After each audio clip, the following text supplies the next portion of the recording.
കുറൂരമ്മയുടെയും കൃഷ്ണൻ്റെയും കഥയിലെ ഒരു ചെറിയ ഭാഗമാണിത്. ഒരു കൊച്ചു കുഞ്ഞിനെപ്പോലെ ഭഗവാൻ കൃഷ്ണൻ അവരെ ശല്യപ്പെടുത്താറുണ്ടായിരുന്നു. അതുപോലെ തന്നെ ഒരു സ്നേഹനിധിയായ അമ്മയെപ്പോലെ അവർ ഭഗവാനെയും ശാസിക്കാറുണ്ടായിരുന്നു. ഭഗവാനെ അവർ വിളിച്ചിരുന്നത് ഉണ്ണിക്കണ്ണൻ എന്നാണ്. അവർക്ക് ഈ മർത്യലോകം വെടിഞ്ഞു പോകേണ്ട സമയം ആഗതമായപ്പോൾ ഭഗവാൻ ഉണ്ണിക്കണ്ണൻ തന്നെ അവരെ ഉടലോടുകൂടി സ്വർഗലോകത്തേക്ക് എടുത്തുകൊണ്ടുപോയി എന്ന് വിശ്വസിക്കപ്പെടുന്നു. അവരുടെ അന്തർധാനത്തിന് ശേഷം ആ വലിയ ഗൃഹവും താനെ തകർന്നുപോയി. ഈ ഒരു കഥയിലൂടെ നമുക്ക് കിട്ടുന്നൊരു സന്ദേശം, ഒരു കുഞ്ഞ് ജനിക്കുന്നതിന് തൊട്ടു മുമ്പ് മുതൽ ഒരാൾ മരണപ്പെടുന്നത് വരെ സ്വാർത്ഥരായ മനുഷ്യരുടെ ആചാരങ്ങളും അനുഷ്ഠാനങ്ങളുമാണ് ദൈവത്തിൽ നിന്ന് മനുഷ്യനെ അകറ്റുന്നത്.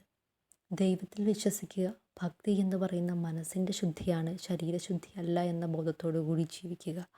വീഡിയോ ഉപകാരപ്രദമായി എന്ന് തോന്നുകയാണെങ്കിൽ ദയവായി ചാനൽ സബ്സ്ക്രൈബ് ചെയ്ത് സഹായിക്കുക.